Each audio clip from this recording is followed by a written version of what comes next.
दोस्तों नमस्कार, कैसे हैं आप सभी। देखो, एक नया बेहतरीन मॉडल पेपर हम करने जा रहे हैं। सामाजिक अध्ययन का पेपर है जो आपका पूरा सब्जेक्टिव पेपर होगा। सिलेबस के अकॉर्डिंग एनसीईआरटी और आरबीएससी बेस्ड पेपर है कम्प्लीटली।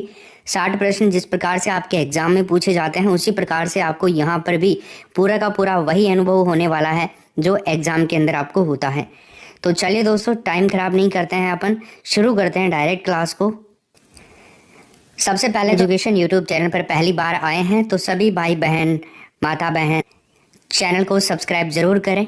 आपको यहाँ पे इसी तरह का बेहतरीन कंटेंट उपलब्ध करवाया जाता है रोज़ाना, तो आपके सिलेक्शन के अंदर बहुत ही कामगार साबित होने वाला चैनल है। सब्सक्राइब करें और बेल आइकन प्रेस करें। अपने दोस्तों के साथ में ज़रूर शेयर करें, वीडियो को लाइक भी करें। पहला प्रश्न है हमारा, मोहनजोदड़ो को अन्य किस नाम से जाना जाता है। आपके 12 यूनिट हैं, हर यूनिट से 5 प्रश्न आने हैं। 60 क्वेश्चन, हर यूनिट से 5 प्रश्न ही पूछेंगे और वो भी बहुत ही ज़्यादा इंपॉर्टेंट वाले क्वेश्चंस पूछे जाएंगे आपसे। तो माउंट ऑफ डेथ, सिंध का नखलिस्तान, सिंध का मरुस्थल, या तो फिर उपरोक्त सभी। क्या कहेंगे हम मोहनजोदड़ो को? क्या आपको पता है? मोहनजोदड़ो को माउंट ऑफ डेथ भी कहा जाता है, मोहनजोदड़ो को सिंध का नखलिस्तान भी कहा जाता है और मोहनजोदड़ो को सिंध का मरुस्थल भी कहते हैं। सो गाइस, मोहनजोदड़ो को प्रेतों का टीला, कहीं जाना मत भाई, भूत प्रेत रहते हैं। हाँ सिंध का बाग, सिंध का बाग, स्तूपों का शहर,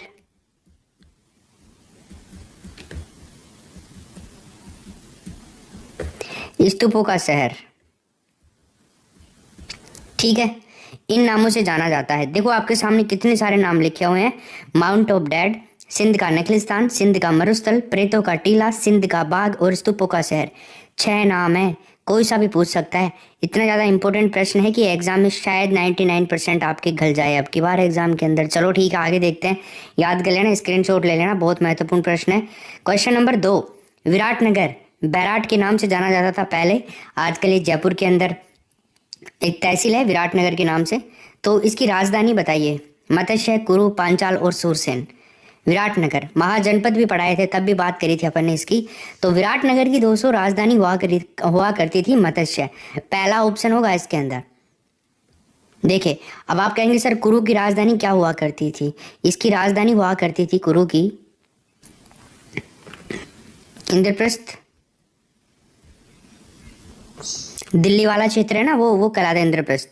पांचाल, इसकी राजधानी हुआ करती थी अहिछत्र और कामपिल्ले। ठीक है, सूरसेन की राजधानी हुआ करती थी मथुरा। ऐसे करके इनकी राजधानी याद रखना आप। प्रश्न संख्या नंबर, अनेकांतवाद का संबंध किस धर्म से है? एक शब्द हमें दे रखा है अनेकांतवाद, पूछ रहा है कि इसका संबंध कौन से धर्म से है। दोस्तों इसका संबंध है जैन धर्म से। बी ऑप्शन हमारा इस प्रश्न का सही उत्तर होगा। देखो अनेकांतवाद का एक अन्य नाम और है शादवाद, शादवाद भी कहते हैं इसको। देखो महात्मा बुद्ध के समान जो महावीर स्वामी थे ना, उन्होंने भी वेदों की अपौरुषेयता को स्वीकार नहीं किया था। उन्होंने जो आत्मवादी थे ना और नास्तिक थे, उनके एकांत मत को छोड़ करके एक बीच का मार्ग अपनाया था और उसी बीच वाले मार्ग को क्या कहते हैं? अनेकांतवाद या शादवाद कहा जाता है। अपना अगला प्रश्न है, महात्मा बुद्ध का समकालीन कौशल का राजा कौन था? 4 नंबर के प्रश्न में आंसर बताइए। विदर्भ, प्रसेनजीत, उदयन या अजातशत्रु।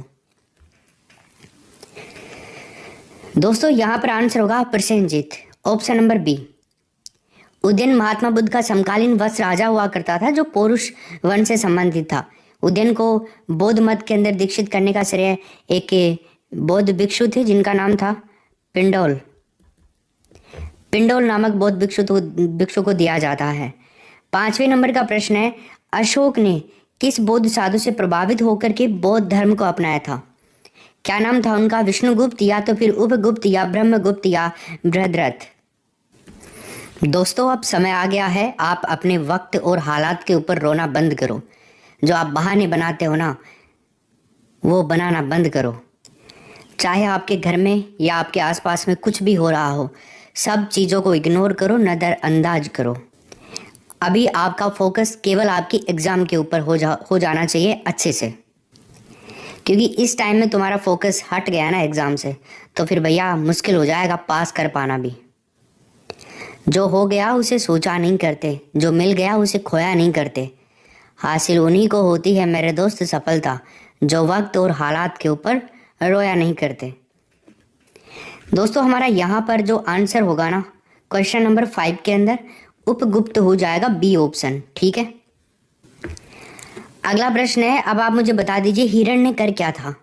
एक सेवा कर था, बिक्री कर था, कृषि कर था या धार्मिक कर था? तो कौन सा कर था हिरण्य कर? तो मेरे दोस्तों हिरण्य जो कर है ना, ये एक कृषि कर था। तीसरा ऑप्शन होगा इसके अंदर। हिरण्य कर एक कृषि कर था जो कृषि उत्पाद के बदले धन के रूप में नगद लिया जाता था। ठीक है, 7वें नंबर का क्वेश्चन है अपना, राजेश्वर मंदिर समर्पित है, बताइए।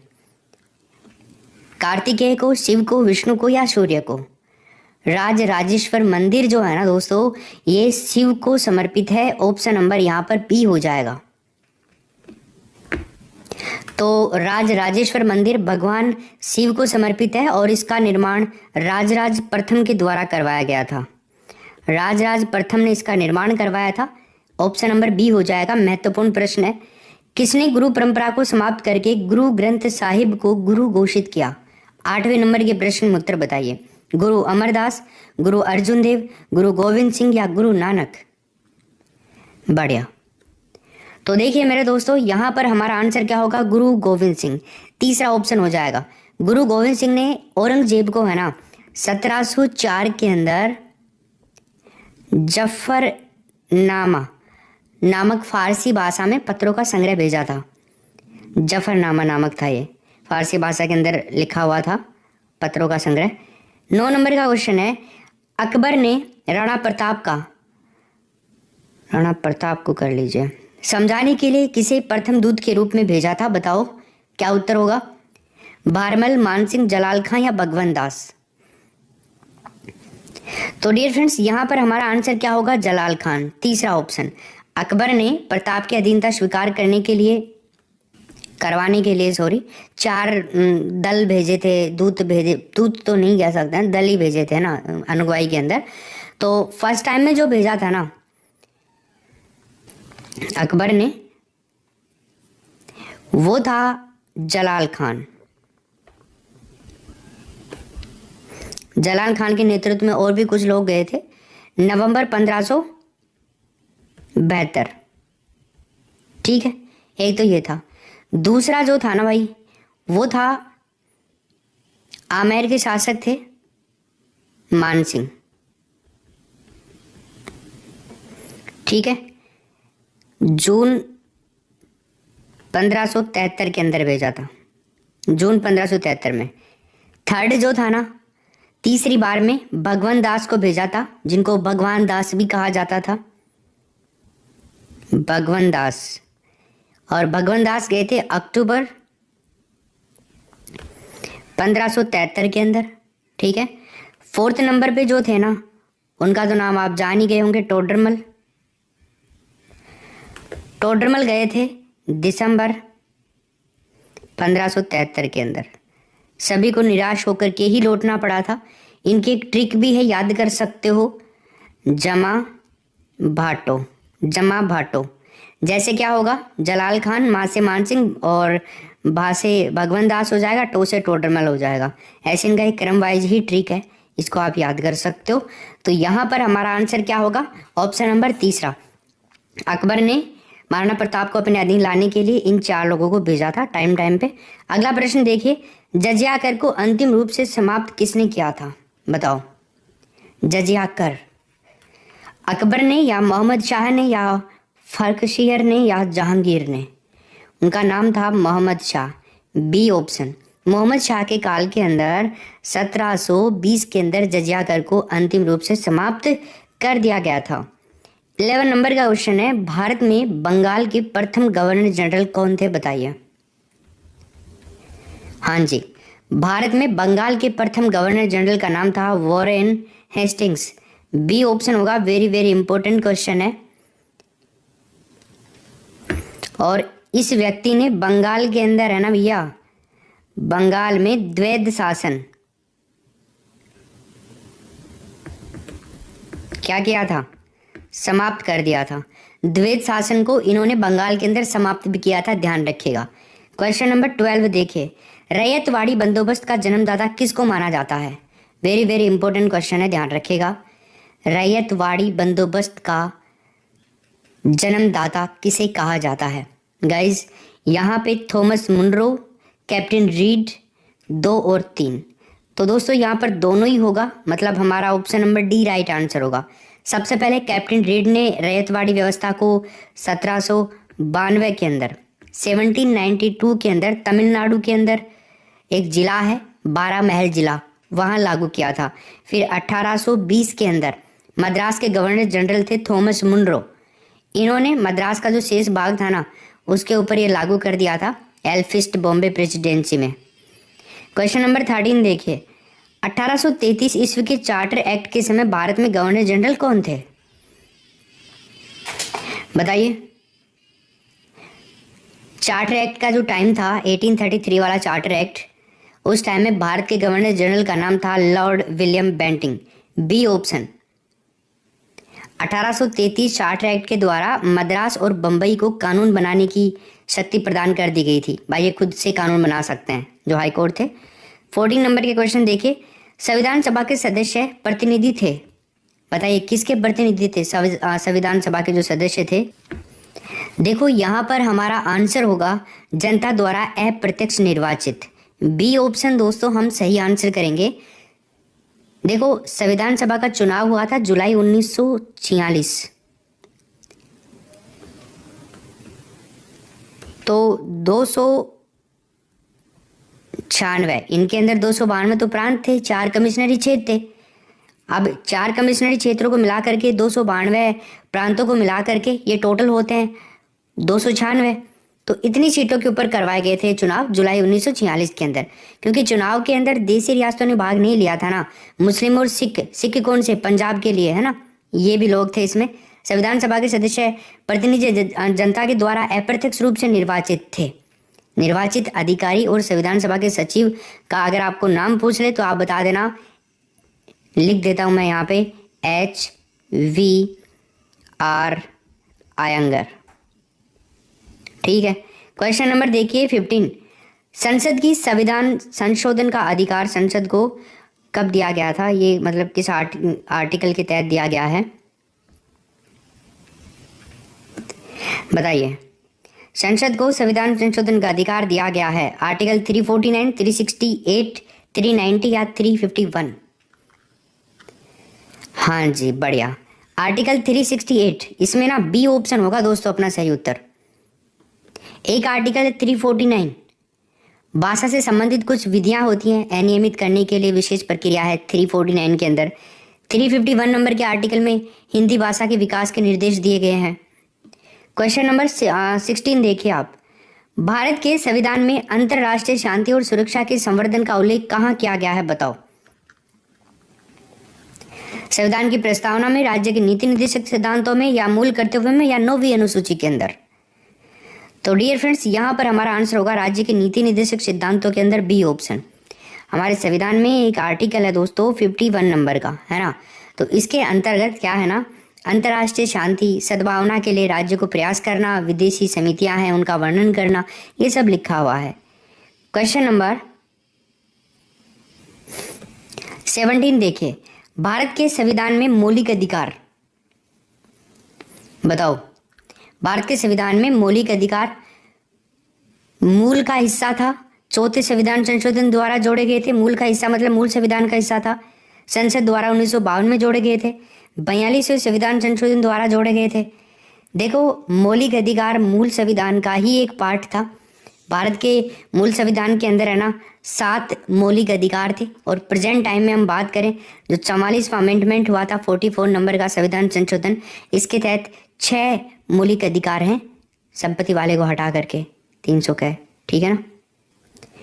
के तहत 300 कै के तहत या फिर ए के तहत संपत्ति का अधिकार प्रदान करता है भारत के नागरिकों को भारत का संविधान। हालांकि भारत में संपत्ति का अधिकार मौलिक अधिकार तो नहीं है। आर्टिकल 300 क्या कहता है कि कानूनी आदेश के बिना किसी भी व्यक्ति को उसकी संपत्ति से वंचित नहीं किया जाएगा। क्वेश्चन नंबर 18 देखें, भारत के राष्ट्रपति निर्वाचित होने के पात्र बनने के लिए किसी व्यक्ति की आयु पूरी होनी चाहिए। बताइए कितनी होनी चाहिए। भारत के राष्ट्रपति के लिए पूछ रहा है 21, 25, 30 या 35। देखिए दोस्तों, आप सभी को आई थिंक पता होगा इसके बारे में कि ये एज चाहिए होती है 35। अब देखो यहाँ पर राज्यपाल जो होते हैं ना, राज्यपाल के लिए भी एज कितनी चाहिए होती है, 35 ही होती है। बस सिमिलर याद रखना, जैसे प्रेसिडेंट काम करता है वैसे राज्य के अंदर गवर्नर भी तो काम करता है, राज्यपाल भी तो उसके लिए भी एज इतनी ही चाहिए होती है। अच्छा दोस्तों, एक एमएलए के लिए कितनी एज चाहिए होती है, जो आपके विधानसभा क्षेत्र के अंदर चुनाव लड़कर के विधानसभा के अंदर जाते हैं ना, जिससे फिर राज्य की सरकारें बनती हैं। एमएलए विधानसभा सदस्य, इसकी एज चाहिए होती है दोस्तों 25। Member of legislative assembly. फिर अब देखो, विधानसभा से कोई मुख्यमंत्री बनता है तो जो मुख्यमंत्री की एज होती है ना, चीफ मिनिस्टर की, वो कितनी होनी चाहिए, तो वो एमएलए में से तो बनता है, तो भैया कितनी होनी चाहिए, 25 होनी चाहिए ना। ठीक है, और ध्यान रखिएगा सेंटर में, जैसे राज्य में मुख्यमंत्री होता है वैसे सेंटर में कौन होता है, प्रधानमंत्री होता है। तो प्रधानमंत्री के लिए भी दोस्तों 25 ही चाहिए होती है, क्योंकि आपको पता है एमएलए जो होते हैं ना, इनमें से ही कोई ना कोई मंत्री बन करके लोकसभा के अंदर भी तो जाते हैं। इनमें से ना बन करके जैसे चुनाव होते हैं एमपी के, तो वो भी 25 साल की उम्र के लड़ सकते हैं आप, एमपी के मेंबर ऑफ पार्लियामेंट के। यहाँ से अब देखो, जैसे राजस्थान है, राजस्थान की विधानसभा की सीटें कितनी है, 200 हैं। राजस्थान की राज्यसभा की सीटें कितनी है, 10 हैं। राजस्थान की लोकसभा की सीटें कितनी है, 25 हैं। तो ये लोग जाते हैं। ठीक है, चलिए। कई लोग एमएलए ना बन करके डायरेक्ट एमपी का चुनाव लड़ते हैं, एमएलए का नहीं लड़ते हैं, फिर वो डायरेक्ट पार्लियामेंट के अंदर जाते हैं। क्वेश्चन नंबर 19 देखिए, राज्यसभा कब भंग की जाती है, बताओ। राज्यसभा कब भंग की जाती है, 5 वर्ष के बाद में, राष्ट्रपति के शासन में, संकटकालीन स्थिति में, या फिर राज्यसभा कभी भंग नहीं की जाती है। देखिए गाइस, यहाँ पे हमारा डी ऑप्शन राइट आंसर हो जाएगा। राज्यसभा को आप भंग नहीं कर सकते, इसीलिए तो इसको स्थायी सदन कहा जाता है, इसको उच्च सदन भी कहा जाता है। इसके जो सदस्य होते हैं ना, उनका टाइम पीरियड होता है 6 साल का, वो होते रहते हैं। चलिए, अब आपसे प्रश्न पूछ लिया जाए कि किसी राज्य के मुख्यमंत्री की नियुक्ति कौन करता है, तो आप क्या बताएंगे। तो आप बता देंगे राष्ट्रपति, बिल्कुल गलत हो जाएगा। प्रधानमंत्री भी गलत हो जाएगा, विधानसभा अध्यक्ष भी गलत हो जाएगा। यहाँ पर तो राइट क्या होगा, राज्यपाल। उससे राज्य का जो राज्यपाल होता है वो उस राज्य के मुख्यमंत्री की नियुक्ति करता है। कौन बनता है मुख्यमंत्री, मुख्यमंत्री बनता है दोस्तों जिस पार्टी को वहाँ पे बहुमत प्राप्त हुआ है, उस पार्टी का नेता जो होता है ना, उसको बनाया जाता है। अब ऐसे ही आप कहेंगे सर फिर जो प्राइम मिनिस्टर होता है ना, इसकी कौन करता है नियुक्ति, इसके राष्ट्रपति करता है दोस्तों। अब देखो, हमारे संविधान में एक आर्टिकल है 164 नंबर का, उसके तहत विधानसभा में बहुमत प्राप्त दल के नेता को मुख्यमंत्री के रूप में जो राज्यपाल होता है ना, वो नियुक्त करता है। 21 देखिए, संविधान में कौन सा भाग पंचायत से संबंधित है, बताइए। हमारे संविधान में कौन सा भाग है जो पंचायत से संबंधित है, भाग 9A, 9B, 8 या फिर 9। तो डियर फ्रेंड्स, वो भाग है भाग 9, डी ऑप्शन होगा इसमें, भाग 9 पंचायत से, जबकि भाग 9 कै जो है ना, भाग 9 कै, ये नगर पालिकाओं से संबंधित है। भाग 9 कै, 9 और 9 कै ध्यान रखिएगा। क्वेश्चन नंबर 22 देखिए, जिला प्रमुख बनने के लिए न्यूनतम योग्यता कितनी होनी चाहिए, बता दो। 21, 20, 25 और 26। जिला प्रमुख बनने के लिए दोस्तों आपको पढ़ाई की जरूरत है ना, पढ़ करके बनोगे आप। तो गाइस यहाँ पर आंसर क्या होगा, 21 ईयर, पहला ऑप्शन हो जाएगा। पंचायती राज व्यवस्था में शीर्ष स्तर पर जिला परिषद है, ध्यान रखना। 23 नंबर का क्वेश्चन देखिए, ग्लोब पर 2 अक्षांशों के बीच न्यूनतम दूरी नहीं होती है। तो दोस्तों यहाँ पर हमारा उत्तर आएगा अंतर्राष्ट्रीय तिथि रेखा के ऊपर, डी ऑप्शन। क्वेश्चन नंबर 24 देखिए, डोलड्रम क्षेत्र है, बताइए। डोलड्रम क्षेत्र अंतर उष्ण कटिबंधीय अपसरण क्षेत्र है, या अंतर उष्ण कटिबंधीय अभिसरण क्षेत्र है, या फिर उच्च दाब का क्षेत्र है, या पश्चिमी पवनों का क्षेत्र है। तो गाइज यहाँ पर हमारा आंसर क्या होगा, अंतर उष्ण कटिबंधीय अभिसरण क्षेत्र है। बी ऑप्शन हमारा इस प्रश्न का सही उत्तर हो जाएगा। क्वेश्चन नंबर 5 देखिए, संयुक्त राज्य अमेरिका में निम्नलिखित में से किस क्षेत्र को टोर्नेडो एली कहा जाता है? बताइए, टोर्नेडो एली। अटलांटिक महासागर, मिसिसिपी मैदान, अलास्का या प्रशांत तट? तो दोस्तों यहाँ पर हमारा आंसर होगा मिसिसिपी मैदान। बी ऑप्शन हमारा इस प्रश्न का सही उत्तर हो जाएगा। क्वेश्चन नंबर 26 देखिए, राष्ट्रीय पर्यावरण अभियांत्रिकी शोध संस्थान NEERI कहाँ पर स्थित है? बंगलोर, हैदराबाद, नागपुर या नई दिल्ली? गाइज ये स्थित है नागपुर के अंदर। तीसरा ऑप्शन हमारा इस प्रश्न का सही उत्तर हो जाएगा। 27 नंबर का क्वेश्चन देखिए, भारत के लगभग मध्य से होकर गुजरने वाली अक्षांश रेखा कौन सी है? बताइए। भारत को लगभग 2 बराबर भागों में बांटती है, वो अक्षांश रेखा कौन सी है? कर्क रेखा है। तीसरा ऑप्शन हमारा हो जाएगा। इसको आप 23.5 डिग्री उत्तरी अक्षांश रेखा भी बोल सकते हो दोस्तों, एक ही बात है ना। इसको आप ट्रॉपिक कैंसर लाइन भी बोल सकते हो। उत्तरी गोलार्ध के अंदर है कर्क रेखा और दक्षिण गोलार्ध में मकर रेखा है। 23.5 डिग्री दक्षिण अक्षांश को मकर रेखा बोला जाता है। जैसे ये भूमध्य रेखा है, ये आपके मकर रेखा हो गई, ये आपके कर्क रेखा हो गई है। हम हैं यहाँ पर अवस्थित। तो राजस्थान के भी 2 जिले इसके संपर्क में आते हैं, एक तो बांसवाड़ा और एक डूंगरपुर। राजस्थान के अंदर 26 किलोमीटर की लंबाई है, 1 किलोमीटर डूंगरपुर के अंदर है, 25 किलोमीटर बांसवाड़ा के अंदर है, ध्यान रखिएगा। अगर आप बांसवाड़ा के अंदर हैं 21 जून को, तो सूर्य की किरणें आपके बिल्कुल सर पे चमकेंगी। और क्या होने वाला है उस दिन? सबसे बड़ा दिन होता है उत्तरी गोलार्ध का। यहाँ पे 13 घंटे और 27 मिनट का दिन होता है, आपकी परछाई तक नहीं दिखेगी, बिल्कुल बीचों बीच सर के ऊपर। ये भारत के 8 राज्यों से होकर के गुजरती है। 28 नंबर के प्रश्न में उत्तर बता दो भैया। भारतीय मानसून मौसमी विस्थापन से इंगित है, जिसका क्या कारण है? आई थिंक आज की क्लास में ये वाला प्रश्न बहुत ज़्यादा लोग गलत करने वाले हैं। यहाँ पे इस वाले सेट में देखो, भारतीय मानसून मौसमी विस्थापन से इंगित है, इसका कारण स्थल तथा समुद्र की विभेदी तापन हो सकता है क्या?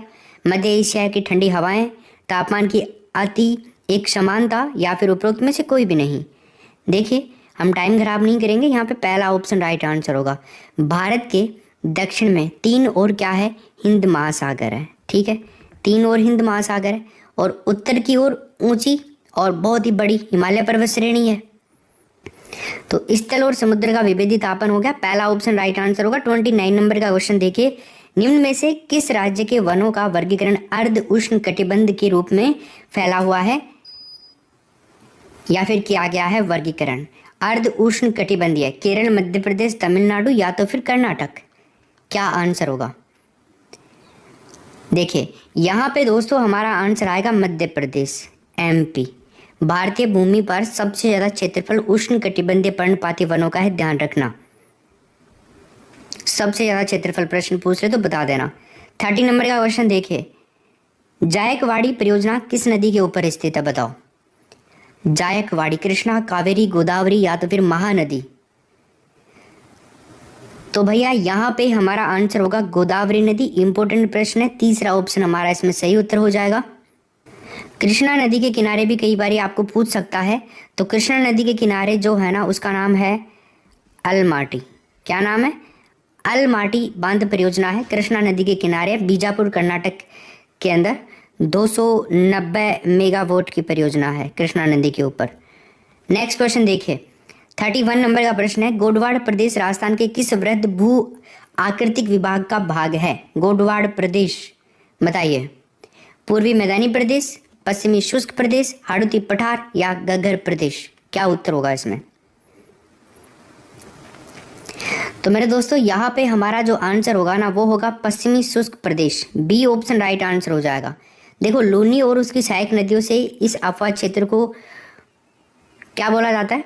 गोडवाड़ प्रदेश। लूनी वाला क्षेत्र जो है ना, और उसकी सहायक नदी वाला क्षेत्र है अरावली के पश्चिम वाले एरिया के अंदर। ये वाला जो क्षेत्र है।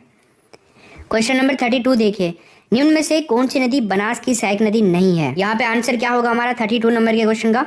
Banganga, D option. हाँ, बनास की और भी कई सारी सहायक नदियां हैं, जैसे बांडी नदी बनास की सहायक नदी है, मानसी बनास की सहायक नदी है, ढूंढ नदी बनास की सहायक नदी है, कई सारी हैं, मोरेल है, मैनाल नदी भी बनास की सहायक नदी है, बेड़च भी बनास की सहायक नदी है, कोठारी भी बनास की सहायक नदी है, कई सारी नदियां हैं। क्वेश्चन नंबर देखिए 33 नंबर का, निम्नलिखित में से राजस्थान में मीठे पानी की सबसे बड़ी मानव निर्मित झील कौन सी है? बताइए। पिछोला, जयसमंद, फतेह सागर या तो फिर राजसमंद। क्या आंसर होगा? मीठे पानी की मानव निर्मित सबसे बड़ी झील का नाम है दोस्तों जयसमंद, बी ऑप्शन होगा। जयसमंद झील के बीच कई टापू बने हुए हैं। सबसे बड़ा टापू जाना जाता है बाबा का भांगड़ा। यहाँ पे सबसे छोटा टापू जाना जाता है प्यारी के नाम से। ठीक, चलो क्वेश्चन नंबर 34 देखते हैं। राजस्थान में अमेरिकन कपास का उत्पादन किस जिले में होता है? बताइए। अमेरिकन कपास, कोटा, बूंदी, बारा, झालावाड़, अजमेर, सिरोही, राजसमंद, उदयपुर, चित्तौड़गढ़, बांसवाड़ा, हनुमानगढ़, श्रीगंगानगर। देखो, अमेरिकन कपास का उत्पादन दोस्तों बांसवाड़ा, हनुमानगढ़ और श्रीगंगानगर होगा, इसमें डी ऑप्शन। देखो, कपास जो होता है ना, एक उष्ण कटिबंधीय पौधा है। कौन सा है? उष्ण कटिबंधीय पौधा है, जिसको राजस्थान में ग्रामीण भाषा में बढ़िया कहा जाता है। क्या कहा जाता है भाई? बढ़िया कहते हैं। कपास की जो फसल होती है ना, इसके लिए 20 डिग्री से 30 डिग्री सेंटीग्रेड तापमान चाहिए होता है और 50 से लेकर के 100 सेंटीमीटर बारिश चाहिए होती है। काली दोमट मिट्टी चाहिए होती है, जो भूरी मिट्टी होती है ना, वो इसके लिए उपयुक्त होती है। 35 नंबर का प्रश्न देखिए, रॉक फास्फेट के उत्पादन में राजस्थान का देश में कौन सा स्थान है? 5वां है, चौथा है, तीसरा है या पहला है? तो डियर फ्रेंड्स, यहाँ पे हमारा उत्तर आएगा डी ऑप्शन। रॉक फास्फेट में राजस्थान का देश में पहला स्थान है। इसका उत्पादन क्षेत्र नाम तो सुना होगा आपने, जामर कोटड़ा। जामर कोटड़ा कहाँ पे? उदयपुर जिले के अंदर। ठीक है। एक है बिरमानिया लाठी क्षेत्र, बिरमानिया लाठी क्षेत्र कहाँ पे? जैसलमेर के अंदर। तो दो जगह पे काफ़ी ज़्यादा हद तक रॉक फास्फेट का उत्पादन होता है। क्वेश्चन नंबर 36 देखिए, राजस्थान में सुपर क्रिटिकल तापीय विद्युत ग्रह कहाँ पे स्थित है? बताओ। सुपर क्रिटिकल तापीय विद्युत ग्रह, देखो दोस्तों, ये है छाबड़ा और सूरतगढ़। ऑप्शन नंबर तीसरा होगा हमारा यहाँ पे। छाबड़ा कहाँ पे? बारा जिले के अंदर, सूरतगढ़ गंगानगर। क्लियर? चलो नेक्स्ट क्वेश्चन देखते हैं। 37 नंबर का प्रश्न देखिए, बीसलपुर परियोजना का संबंध किस नदी से है? बता दीजिए। बीसलपुर जो परियोजना है ना भैया, इसका संबंध पूछ रहा है, चंबल से है, बनास से है, व्यास से है या जाखम नदी से है? तो बीसलपुर का संबंध है बनास नदी से, बी ऑप्शन हो जाएगा इसमें। बीसलपुर परियोजना ये एक बहुउद्देश्य जल विद्युत परियोजना है दोस्तों। सिंचाई और पेयजल दोनों होते हैं इस योजना में। टोंक जिले के अंदर एक टोडा रायसिंह क्षेत्र है, टोडा रायसिंह कस्बे के पास में बीसलपुर नामक स्थान के ऊपर बनास नदी के ऊपर है ना 574 मीटर लंबा और 39.5 मीटर ऊंचा बांध बनाया गया है। कंक्रीट का बांध है, काफ़ी इंपॉर्टेंट है। क्वेश्चन नंबर देखिए 38 नंबर का, निम्न में से कौन सी झील नमक के उत्पादन से संबंधित है? यानी कि यहाँ पे ये पूछ रहा है खारे पानी की झील के बारे में। सांबर, डीडवाना, पचपदरा, उपरोक्त सभी। नमक का उत्पादन खारे पानी की झीलों से ही होता है, चाहे वो कितना ही लो क्वालिटी का हो, ज़्यादा हाई क्वालिटी का हो। तो यहाँ पर है ना ऑप्शन नंबर डी हो जाएगा, सांबर, डीडवाना, पचपदरा, डी ऑप्शन होगा। कई नमक उद्योग भी यहाँ पर लगाए गए हैं, कुचामन, जबदीपुर, फलोदी, पोखरण, ये सारे। 39 नंबर का प्रश्न देखो, राजस्थान का प्रथम राष्ट्रीय उद्यान नेशनल पार्क कौन सा है? बताइए। Which is the first national park of Rajasthan? Ranthambore, मरु उद्यान जैसलमेर, सरिस्का अलवर, नाहरगढ़ जयपुर। रणथंभौर, सवाई माधोपुर। अच्छा, बढ़िया दोस्तों, यहाँ पर आंसर आएगा रणथंभौर, सवाई माधोपुर जिले के अंदर है। पहला ऑप्शन हमारा इस प्रश्न का राइट आंसर हो जाएगा। ये देश का सबसे छोटा बाघ अभयारण्य भी है। जिसे भारतीय बाघों का घर भी कहा जाता है? भारतीय बाघों का घर भी कहा जाता है। राजस्थान में सबसे पहली बाघ परियोजना यहीं से शुरू हुई थी। 39 हो गया। 40 नंबर का क्वेश्चन देखिए, राष्ट्रीय मरु उद्यान जैसलमेर की स्थापना कब हुई थी? बताओ। 40 नंबर के प्रश्न में आपको बताना है। सबसे बड़ा है क्षेत्रफल की दृष्टि से राजस्थान के अंदर। इसकी स्थापना हुई थी 1981 के अंदर। तीसरा ऑप्शन हो जाएगा। राष्ट्रीय मरु उद्यान के अंदर एक आकलवुड फॉसिल पार्क है, जीवाश्म उद्यान, मरुस्थल पार्क कहते हैं। यहाँ पे सबसे प्राचीनतम लकड़ी के अवशेष अवेलेबल हैं पूरे वर्ल्ड के। 41 देखिए, मुंज परमार शासकों की किस शाखा से संबंधित था? आबू, मालवा, जालोर और वागड़। दोस्तों ये था मालवा। बी ऑप्शन होगा इसमें। मालवा के परमारों की शक्ति का वास्तविक जो तगड़ा वाला शासक था वो मुंज को ही माना जाता है। इसी के टाइम से प्रारंभ हुआ था। 42 देखे, रणथंभौर के चौहान वंश का संस्थापक कौन था? बताओ। रणथंभौर के चौहान वंश का संस्थापक पृथ्वीराज चौहान तृतीय, गोविंदराज, हमीरदेव या वाघभट। देखो 1192 में जब तराइन का द्वितीय युद्ध हुआ था ना, उसमें विजय हुआ था मोहम्मद गौरी। उसके बाद में उस विजय के बाद गौरी ने अजमेर को वापस पृथ्वीराज चौहान तृतीय के पुत्र थे गोविंदराज, उनको लौटा दिया था। लेकिन पृथ्वीराज के भाई थे एक हरिराज, उन्होंने विद्रोह करके गोविंदराज को खदेड़ दिया था और कुतुबुद्दीन ऐबक ने इस विद्रोह का दमन किया था फिर बाद में। लेकिन उसने गोविंदराज को अजमेर का राज्य ना सौंप करके गोविंदराज को रणथंभौर की जागीर दे दी थी। इस प्रकार 13वीं शताब्दी में रणथंभौर के चौहानों का शासन स्थापित हुआ था। गोविंदराज को रणथंभौर के जो चौहान वंश थे उनका संस्थापक माना जाता है। तो इसमें ना बी ऑप्शन हो जाएगा। इसने दिल्ली सल्तनत की अधीनता स्वीकार कर ली थी। 43 देखिए अब आप, मेवाड़ का भीष्म पितामह किसे कहा जाता है? बताइए। मेवाड़ का भीष्म पितामह चुंडा, कुंभा, मोकल या इनमें से कोई भी नहीं। तो डियर फ्रेंड्स, यहाँ पे हमारा आंसर होगा चुंडा, पहला ऑप्शन। महाराणा लाखा का बड़ा पुत्र था ये। इसने प्रतिज्ञा ली थी कि ये आजीवन विवाह नहीं करेगा, सिंहासन ग्रहण नहीं करेगा, इसलिए चुंडा को मेवाड़ का भीष्म पितामह कहा जाता है। महाराणा लाखा के बाद में अगला शासक महाराणा मोकल बना था। 44 देखिए, मारवाड़ का उद्धारक किसे कहा जाता है? जसवंत सिंह को, दुर्गादास को, राम सिंह को या फिर इनमें से कोई भी नहीं। मारवाड़ का उद्धारक गाइज यहाँ पे आंसर आएगा दुर्गादास को कहा जाता है। B option. दुर्गादास राठौड़ को मारवाड़ का क्या कहा जाता है? अणबीदिया मोती। अणबीदिया मोती भी इसे कहा जाता है। राठौड़ों का यूलिसिस के नाम से भी इसको पुकारा जाता है। राठौड़ों का यूलिसिस, ठीक है।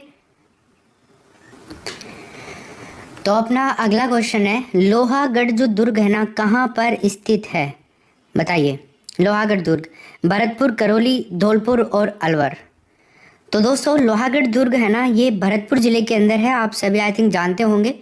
इसकी नींव रखी गई थी 19 फरवरी 1733 के अंदर जाट राजा सूरजमल के द्वारा। ये राजस्थान का सबसे नवीन और नीचाई पर स्थित दुर्ग है। पारिक और स्थल दुर्ग की श्रेणी में आता है। अंग्रेजों से लोहा लेने के कारण ये लोहागढ़ के नाम से जाना गया था। 46 नंबर का प्रश्न देखिए, राजस्थान के कौन से क्षेत्र में चैत्र शुक्ल पंचमी को गुलाबी गणगौर मनाई जाती है? बताइए। क्या उत्तर होगा इसमें? जोधपुर, बूंदी, उदयपुर, नाथद्वारा। तो फ्रेंड्स यहाँ पर हमारा आंसर क्या होगा? नाथद्वारा, डी ऑप्शन, ठीक है। राजस्थान के कौन से क्षेत्र में चैत्र शुक्ल पंचमी को गुलाबी गणगौर मनाई जाती है? नाथद्वारा के अंदर मनाई जाती है। ऑप्शन नंबर डी करते हुए हम आगे बढ़ेंगे। लाइक का बटन दबाते हुए आगे बढ़ेंगे। लकड़ी कर लीजिए इसको आप। लकड़ी के बने मंदिर व देव विमान को किस नाम से जाना जाता है? बेवाण, बाजोट, कोठिया या इनमें से कोई भी नहीं। दोस्तों उन्हें कहा जाता है बेवाण। एक बाजोट है, देखो भोजन या पूजा के थाल आदि से इस तरह की जो नीचे रखी जाने वाली जो चीज़ें होती हैं ना, जैसे चौकी वगैरह हो गई है ना, नीचे रखे के। कोठियाँ हो गई, राजस्थान के ग्रामीण जो क्षेत्र हैं उनके अंदर अनाज के संग्रहण के लिए मिट्टी के कलात्मक पात्र प्रयुक्त किए जाते हैं, उनको बाजोट कहते हैं। यहाँ पे पहला ऑप्शन। 48 देखिए, गोपी जी भट्ट राजस्थान की किस लोक नृत्य शैली के कलाकार हैं? बताइए। तमाशा, श्वांग, रम्मत या तो फिर नौटंकी। तो भैया यहाँ पे हमारा आंसर होगा तमाशा, पहला ऑप्शन। तमाशा क्या है ना, महाराष्ट्र का लोक नाट्य है ये। वैसे तो जो राजस्थान के अंदर सबसे पहले जयपुर के महाराजा प्रताप सिंह थे ना, उनके टाइम में एक परिवार था भट्ट परिवार, उसके द्वारा किया गया था राजस्थान में, तब से इसका राजस्थान के अंदर भी प्रचलन है। वैसे एक्चुअल में ये महाराष्ट्र का लोक नृत्य है तमाशा। 49 देखिए, राजविलास की रचना किसके द्वारा करी गई थी बताइए। कवि मानसिंह, जानकवि, सूर्यमल मिश्रण या श्यामल दास? क्या उत्तर होगा इसमें बताओ। तो दोस्तों यहाँ पे हमारा आंसर होगा कवि मानसिंह, पहला ऑप्शन। जानकवि के द्वारा बुद्ध रासों की रचना करी गई थी, जो पंचतंत्र के द्वारा, पंचतंत्र के ऊपर ही बेस्ड है। 50 नंबर का प्रश्न देखो, राजपूताने का अबुल फजल किसको कहा जाता है? मुंशी देवी प्रसाद, मोहनोत नैणसी, गौरीशंकर, हीराचंद ओझा या इनमें से कोई भी नहीं? राजपूताने का अबुल फजल मोहनोत नैणसी को कहा जाता है, इसमें बी ऑप्शन होगा। आधुनिक इतिहास के उन्नायक के नाम से भी जाना जाता है मुंशी देवी प्रसाद को, आधुनिक इतिहास के उन्नायक राजस्थान के। चलो, कानून की माता भी इनको कहा जाता है मुंशी देवी प्रसाद को। मारवाड़ राज्य के कानून के निर्माता भी इनको कहा जाता है। प्रथम आधुनिक इतिहासकार कर्नल जेम्स टोड को कहा जाता है। राजस्थान के इतिहास के जनक कर्नल जेम्स टोड को कहा जाता है। घोड़े वाले बाबा कर्नल जेम्स टोड को कहा जाता है। 51 नंबर का क्वेश्चन देखिए, ज्ञान की एकता पर किसके द्वारा बल दिया गया? ज्ञान की एकता, John Dewey, Adams, Wesley, Moffat? So friends यहाँ पर आंसर होगा जॉन ड्यूवी के द्वारा, पहला ऑप्शन हो जाएगा इसमें। 52 नंबर का क्वेश्चन देखिए, अध्यापक द्वारा कक्षा में प्रवेश करते ही कक्षा कक्ष में कौन सी क्रिया होती है बता दीजिए। क्या आंसर होगा यहाँ पे? अध्यापक के द्वारा कक्षा में प्रवेश करते ही कक्षा कक्ष में कौन सी क्रिया होती है? गाइज यहाँ पे आंसर होगा अध्यापक द्वारा कक्षा आकार की अनुभूति, पहला ऑप्शन राइट आंसर। ठीक है, यस। अध्यापक को कक्षा शिक्षण का प्रारंभ पूर्व ज्ञान से संबंधित प्रश्न पूछ करके करना चाहिए, ये भी आपको पता हो। निम्न में से कौन सा कथन सही है बताइए, सही कथन कौन सा है? अध्यापक को केवल बुद्धिमान छात्रों की प्रगति पर ध्यान देना चाहिए, ऐसा होना चाहिए क्या? गलत बात है बिल्कुल। अच्छा सर ठीक है, आगे पढ़ो। सभी छात्रों को लेकर अध्यापन करवाना चाहिए, ये बिल्कुल सही बात है भाई, सटीक, कोई चैलेंज नहीं कर सकता इसको। तो जो छात्र पढ़ने में रुचि नहीं रखते उनको घर भेजना चाहिए, ये भी गलत बात है। उनकी रुचि को डेवलप करने के लिए तो आपको शिक्षक बनाया गया है। ऐसे तो छात्र 80% छात्र ऐसे ही मिलेंगे आपको कक्षा के अंदर। बुद्धिमान छात्रों पर ज़्यादा तथा कमज़ोर छात्रों पर कम ध्यान देना चाहिए, ये भी गलत बात है। यहाँ पर हमारा बी ऑप्शन सबसे सही उत्तर होगा। देखो, बड़े प्रश्नों को अच्छे से ध्यानपूर्वक पढ़ने से ये फायदा हो जाता है। कई लोग है ना, इन प्रश्नों को देख करके ही, इनके ऑप्शन इतने बड़े बड़े हैं, देख करके ही आगे बढ़ जाते हैं, इनको देखते नहीं है, उनको पता नहीं है कि सबसे ईजी प्रश्न यही है। 54 नंबर का प्रश्न देखिए आप, निम्न में से कौन सा कथन स्रोत विधि से संबंधित नहीं है बताइए। ये आपके लिए हार्ड हो सकता है थोड़ा सा भैया। स्रोत विधि अब आपने पढ़ रखी है तो फिर आपका सही हो सकता है। देखो, इस विधि का प्रयोग है ना, सबसे पहले तो मैं आपको बता दूं, छोटी कक्षाओं में नहीं किया जाता है। अब आप इस प्रश्न को सही कर सकते हो, इस विधि का प्रयोग छोटी कक्षाओं में नहीं किया जाता है दोस्तों। तो देखो, इस विधि का प्रयोग छोटी कक्षाओं में किया जाता है, नहीं किया जाता। यही सही हो गया हमारा, तो पहला ऑप्शन ही। हाँ, ये संबंधित नहीं है इससे। अब देखो क्या क्या संबंधित है, तीनों ऑप्शन को पढ़ लो एक बार। ये विधि छात्रों को परीक्षा, तुलना या विश्लेषण करने का प्रशिक्षण प्रदान करती है। इसके द्वारा छात्रों में प्रमाणों पर आधारित तथ्यों को ग्रहण करने की आदत का विकास किया जाता है। छात्रों को इतिहासकारों के समान सोचने के लिए प्रोत्साहित करने हेतु स्रोत विधि सर्वाधिक उपयुक्त है। ये सभी से संबंधित है। 55 नंबर का प्रश्न देखो बाप, संप्रेषण प्रक्रिया के आवश्यक तत्व हैं। एक बार इन तत्वों को देख लो आप, फिर 4 ऑप्शन है नीचे, उनके बारे में भी देखेंगे अपन। तो देखिए, संदेश, स्रोत और माध्यम, एनकोडिंग, डिकोडिंग और प्रतीक, विचार, उद्देश्य और संकेत, पृष्ठपोषण, संदेश ग्रहणकर्ता और संदर्भ। देखो, तो यहां पर है ना भाई, आपका चौथा ऑप्शन सही नहीं है इसमें, है ना। संप्रेषण प्रक्रिया के लिए आवश्यक नहीं है ये। बाकी ये तीनों तत्व क्या है ना, आवश्यक है। ठीक है, मतलब ए, बी और सी हमारा यहाँ पर सही उत्तर होगा। देख लो बाप, ए, बी और सी, तीसरा ऑप्शन इसमें सही उत्तर है। ठीक है, अगला प्रश्न देखो, निम्न में से कौन प्राथमिक स्मृति युक्ति है? प्राथमिक स्मृति युक्ति, क्या उत्तर होगा इसमें? गाइस, इसके अंदर आंसर होगा रैम। क्या होगा? रैम हो जाएगा ऑप्शन नंबर पहला। जब कंप्यूटर पर कोई प्रोग्राम चलता है ना तो वो रैम में सुरक्षित रखा जा सकता है। 57 नंबर का देखिए, निम्नलिखित में से कौन सा सूचना एवं संप्रेषण तकनीकी से संबंधित नहीं है, बताइए क्या होगा इसमें। लैन, मैन, वैन, यन, क्या होगा। लैन का मतलब होता है दोस्तों लोकल एरिया नेटवर्क। मैन का मतलब क्या होता है, मेट्रोपोलियन एरिया नेटवर्क। मेट्रोपोलियन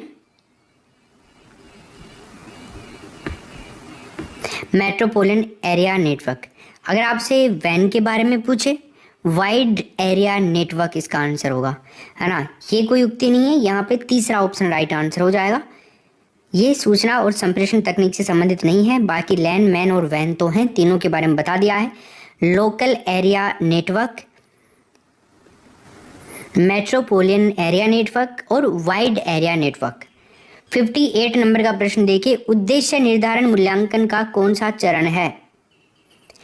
उद्देश्य निर्धारण मूल्यांकन का कौन सा चरण है, प्रथम, द्वितीय, तृतीय और चतुर्थ। तो भाई यहाँ पर हमारा उत्तर होगा प्रथम, ठीक है। मूल्यांकन द्वारा विद्यार्थी के व्यवहार का पता चलता है। 59 में देखो, दो या दो से अधिक व्यक्तियों के मध्य तथ्यों, विचारों, मत तथा भावनाओं का आदान प्रदान करना क्या कहलाता है। अंतःक्रिया, प्रेषण, संप्रेषण या सहज संबंध क्या कहलाता है। गाइज ये कहलाता है संप्रेषण, तीसरा ऑप्शन होगा। संप्रेषण का मतलब होता है विचारों का आदान प्रदान करना। 60 नंबर का क्वेश्चन देखिए, सूचना एवं संचार प्रौद्योगिकी क्या है। चैनल को सब्सक्राइब करिए, टेलीग्राम चैनल भी ज्वाइन कर लेना। इन क्लासेस के लिंक आपको वहीं पे मिलेंगे। देखो जो भी क्लास होती है ना उसके बारे में आपको नोटिफिकेशन टेलीग्राम चैनल पर मिलेगा। टेलीग्राम चैनल जरूर जो सभी दोस्त। तो इसमें है ना पहला ऑप्शन होगा प्रभावशाली सूचना की प्रक्रिया। Number 1 option. सूचना प्रौद्योगिकी का शाब्दिक अर्थ होता है उस प्रौद्योगिकी से मतलब जिसे सूचना के संदर्भ में अनुप्रयोग के लिए तैयार किया गया हो, ठीक है। तो इसमें फर्स्ट ऑप्शन राइट आंसर होगा। क्लियर।